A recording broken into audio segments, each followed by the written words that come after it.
Books that speak में आप सभी का स्वागत है। बच्चे हो या बड़े, हर किसी को एक अच्छी कहानी पसंद होती है। अगर हम अपने जीवन के बारे में सोचें तो हम इसे एक कहानी के रूप में भी सोच सकते हैं। अब क्या आप एक बिना कहानियों वाली दुनिया की कल्पना कर सकते हैं? यदि कहानियाँ ना होती तो जीवन कैसा होता? आप सबसे ज़्यादा क्या मिस करते? स्टोरी चाचू मनमौजी स्थितियों और यादगार पात्रों के साथ एक दिल छू लेने वाली कहानी है जो आपको एक यात्रा पर ले जाती है, जिसमें एक बिना कहानियों वाली दुनिया कहानियों के खजाने से भरी भूमि में बदल जाती है। क्या कहा मैंने? नहीं समझ में आया? कोई बात नहीं, सुनते हैं कहानी स्टोरी चाचू। ओरिजिनल स्टोरी स्टोरी चिक्कप्पा बाय बचपन मनाओ बढ़ते जाओ। कहानी लिखी है रेशमा बचवानी, चित्रांकन नीलोफर मार्शल और हिंदी में अनुवाद भी रेशमा बचवानी। कहानी का वाचन आसावरी दोषी। ये कहानी कर्नाटक के ग्राम पंचायत पुस्तकालय के अध्यक्षकों को समर्पित है। उमा प्रवेश द्वार पर लटकी बड़ी घंटी बजाती है। सभी बच्चे कहानी सुनने के लिए अंदर भागते हैं। ये उनके दिन का सबसे पसंदीदा समय है।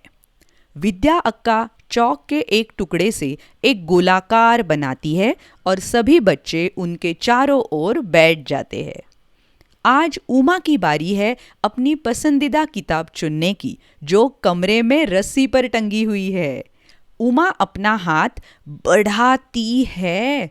अपने पंजों के बल खड़े होकर वो किताब उठाती है जिसके कवर पर कई किताबों की तस्वीरें बनी हैं और उसे विद्या अक्का को थमा देती है। क्या तुम हमें ये कहानी पढ़कर सुनाओगी अक्का? बेशक उमा, लेकिन पहले तुम्हें सबको बताना होगा कि तुमने ये किताब क्यों चुनी। उमा रहस्यमय शीर्षक की ओर इशारा करते हुए कहती है, बिना कहानियों वाली दुनिया। मैं कल्पना भी नहीं कर सकती कि अगर मेरे जीवन में कोई कहानी ना हो तो कैसा होगा। मुझे कहानियां तो बहुत पसंद है। विद्या अक्का दूसरे बच्चों से पूछती है, क्या आप कल्पना कर सकते हैं कि बिना कहानियों वाली दुनिया में रहना कैसा होता होगा? बाकी सभी बच्चे एक दूसरे की ओर देखते हैं और कोरस में दोहराते हैं, बिना कहानियों वाली दुनिया। वे सभी हैरान दिखते हैं। विद्या अक्का उनका ध्यान आकर्षित करने की कोशिश करती है। अब बच्चों, इसके बारे में और कौन जानना चाहेगा? वो कहती है, 1, 2, 3 और वे सभी चलो शुरू करें ये कहकर जवाब देते हैं। विद्या अक्का की आवाज अचानक धीमी हो जाती है और कमरे में चल रही बातचीत शांत हो जाती है और कहानी शुरू होती है। बहुत दूर की एक जगह की कल्पना करो। वहां के लोग सुबह उठते और चुपचाप पूरा दिन अपना काम करते। किसान चुपचाप अपनी जमीन जोतता रहता।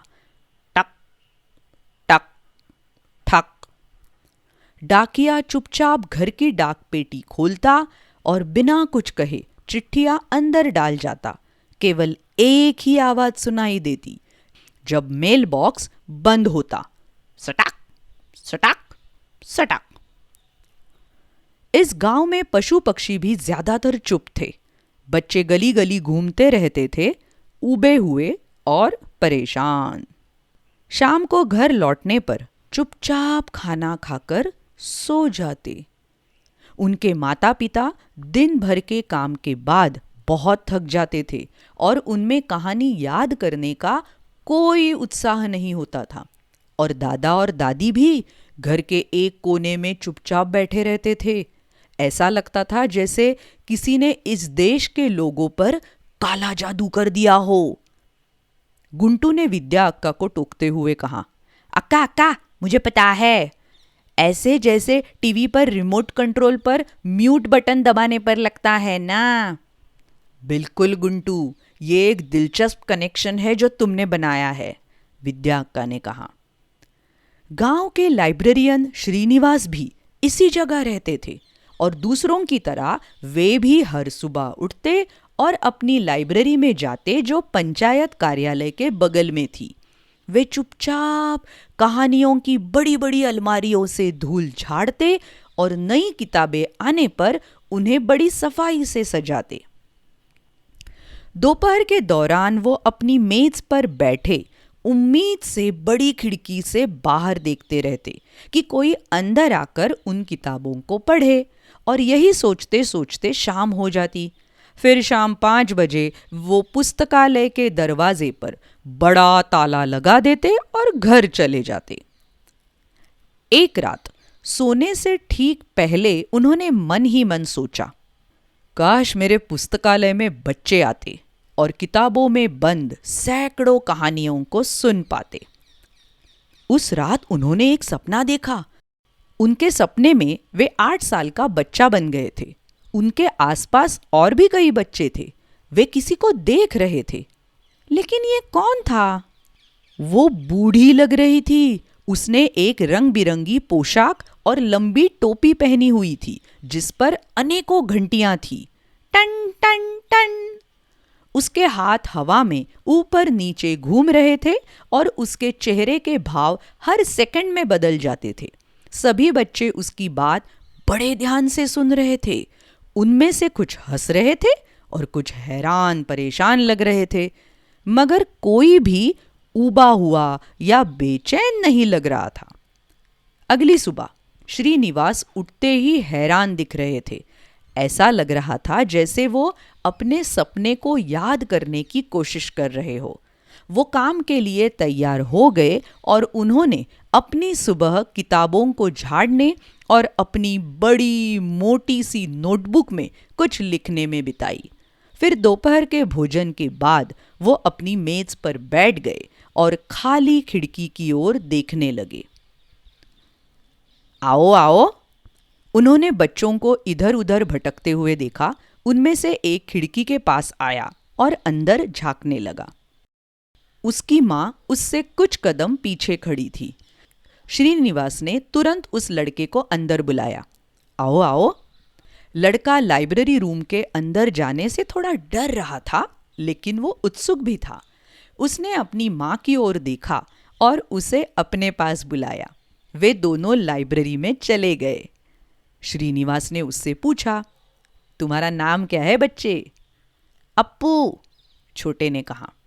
श्रीनिवास को उस सुबह लाइब्रेरी में आई नई किताबों का बंडल याद आ गया। उसने अप्पू से पूछा, क्या तुम कोई कहानी सुनना चाहोगे? अप्पू को तो इसका मतलब नहीं पता था, लेकिन वो कुछ नया करने के विचार से उत्साहित लग रहा था। उसने अपना सिर हिलाते हुए हाँ कहा। आओ यहाँ बैठो अप्पू, श्रीनिवास ने कहा और पढ़ना शुरू किया। एक समय की बात है। अगले 30 मिनट के लिए अप्पू की नजरें श्रीनिवास से नहीं हट रही थी। अप्पू ने उनके हाथों को हिलते हुए देखा और जैसे ही उन्होंने कहानी सुनाना शुरू किया, वो कहानियों की दुनिया में खो गया। उनके चेहरे पर बहुत सारे भाव थे। उनकी आवाज विभिन्न तरीकों से बदलती रहती। ये सब बड़ा दिलचस्प था। अप्पू ने पहले ऐसा कुछ कभी सुना या देखा नहीं था।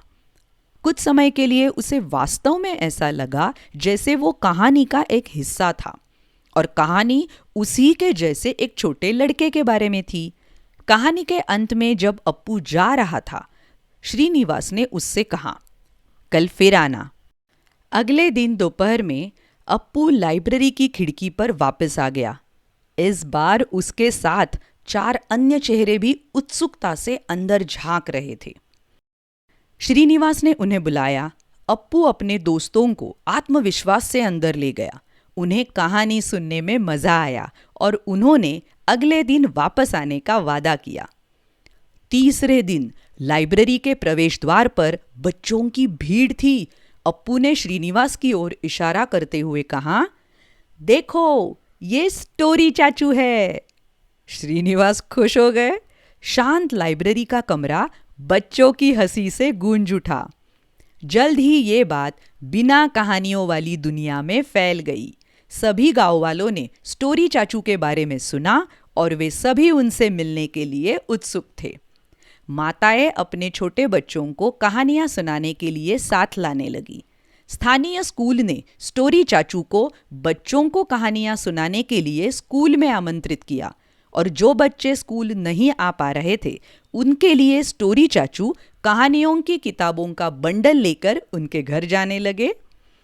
बिना कहानियों वाली दुनिया में जीवन बदलने लगा। किसान की पत्नी ने किसान को वो कहानी सुनाई जो उसने स्टोरी चाचू से सुनी थी।